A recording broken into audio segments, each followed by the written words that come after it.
Arizona's new immigration law takes effect on July 29th. Already 7 lawsuits have been filed to try to stop it, including the one filed by the Obama administration this past week. It's a legal and political debate that will play out throughout the rest of the year and the foreseeable future. This morning, a special This Week debate.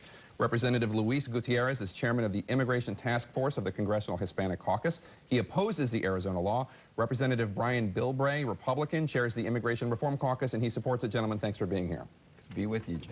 So first of all, Congressman Gutierrez, just to establish our parameters here, is there a serious crime problem in Mexico that's spilling into the U.S. and necessitates more secure borders before an immigration reform bill should be worked on? I think we have a problem at our border. I think we have increased. When I got to Congress, there were 5,000 Border Patrol agents. Today we have 20,000 Border Patrol agents. Do we need more?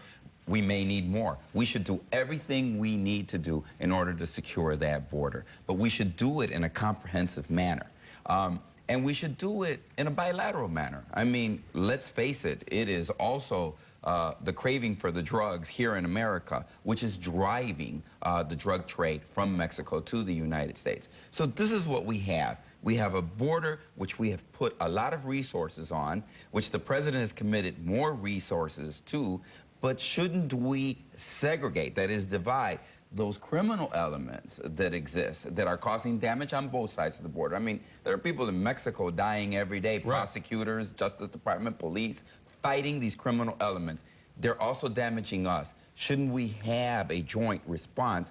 Shouldn't that joint response saying, we're going to secure that border, we're going to do everything, but let's separate those that are coming here, crossing that border, looking for jobs, who are also a victim and prey to that very same criminal element, from the criminals, and have laws that effectively combat the criminals and resolve our immigration problems. Let's talk about that, because Congressman Bilbray, there's been a lot of overheated rhetoric in this debate, and I want to play this clip for you from last month. Here's Arizona Governor Jan Brewer.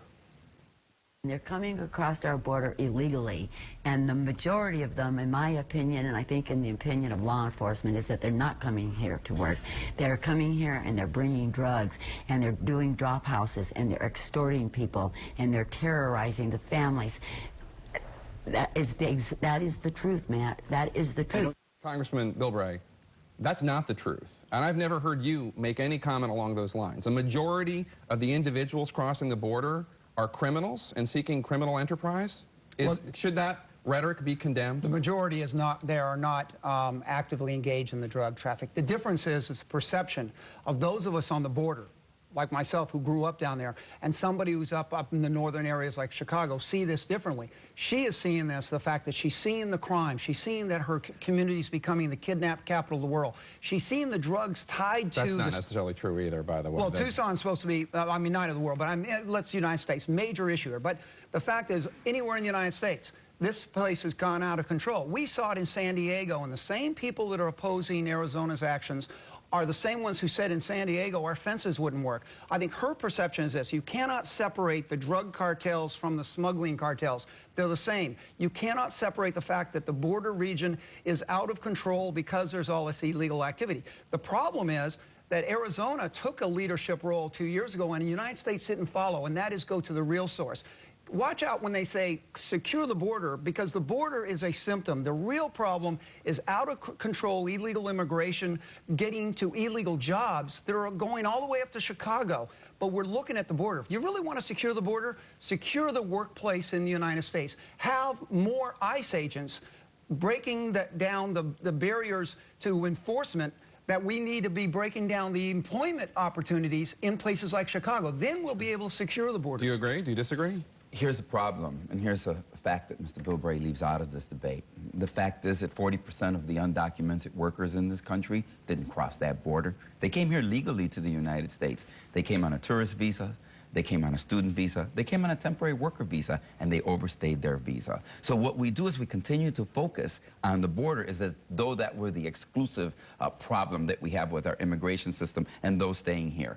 Look, we're in Washington, D.C. There are going to be tourists here this summer that aren't going back to their country, okay? There are going to be students that are going to graduate that aren't going back. So what I would suggest to Mr. Bilbray is that we agree on so much. I am ready to work with him to put whatever more border enforcement, although we have quadrupled the number of resources on that border. But we also have to look internally if we're going to end illegal immigration as we know it.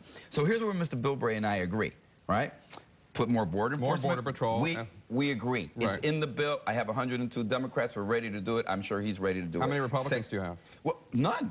They don't have a comprehensive proposal. But let me just, I think. But you can't get anything passed if you don't have Republican support. In the House you can, but in the Senate you can't. Exactly. So Jake, but I think first we should see what it is we agree on, so then we can figure out the other part. That's all we gotta do. And no, but seriously, I think if he wants a Social Security card that's right, that's more in the secure, Democratic bill in the Senate. It's in our Democratic bill too. But here's the question, Mr. Bilbray, Congressman Bilbray. I've read a lot of transcripts with you, interviews with you, and I've never heard you say what should happen with the 12 to however many million illegal immigrants are in this country. What should happen to them? You say stop the employment of them, but you don't say, do we deport them? Do we make them temporary guest visa workers? What happens to these people? Jake, the first thing you do is pass the two Democratic bills the Republicans agree on. The Heath-Schuler bill, where you had 230 people support it, Republicans and Democrats.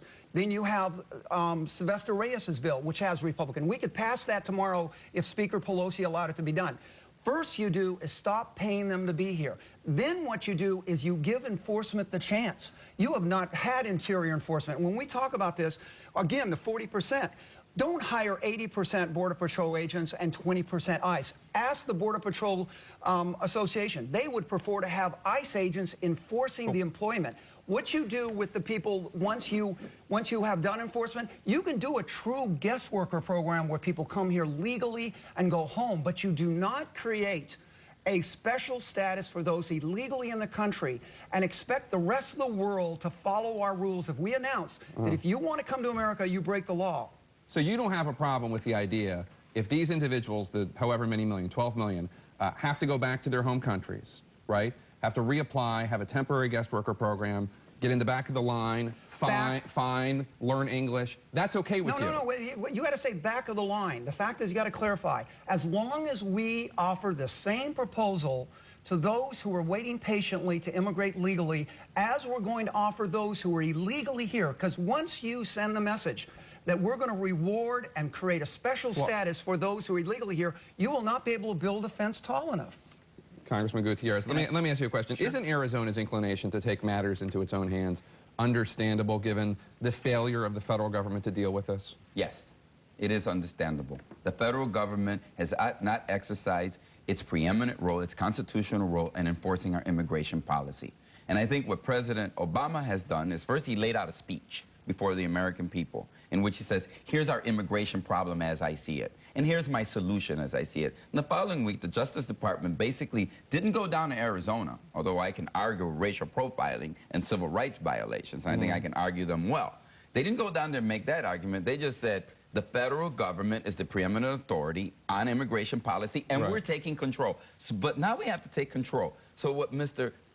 Bilbray basically answered to you is that he thinks this is kind of like Fantasy Island, right? Where 12 million people are just going to disappear like a mirage. Go ahead. They're not going to, if I could just finish, they're not going to disappear. Let me just describe who these 12 million people are.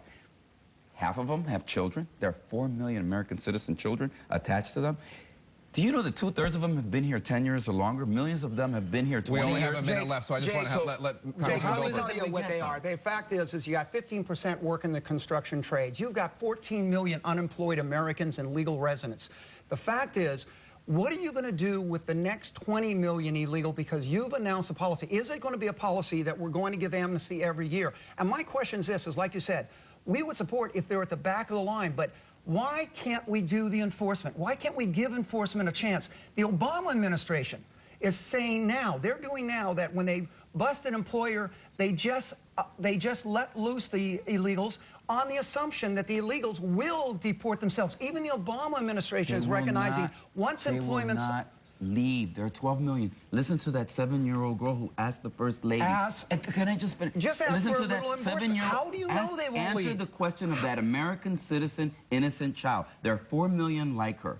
There are 12 million other. Their families. They have deep roots in our country. And we should find a way. Here's what I want to do with them. Wait, you know I don't want to give them amnesty. I want to bring them into the federal government, register them, have them learn English, pay taxes, and be good with the law. Arizona is about the fact the federal government hasn't given enforcement a chance. Listen to this program. I am ready to give Then pass the 80%. Schuler bill, pass the Sylvester Reyes bill, Okay, and we don't let's fix see. the you know what? I have to leave it right there. Not surprisingly, we didn't settle upon a common ground bill, but Congressman Gutierrez, Congressman Thank you, Bilbray, Jay. thanks so much for joining us. We really appreciate your time. The roundtable's next.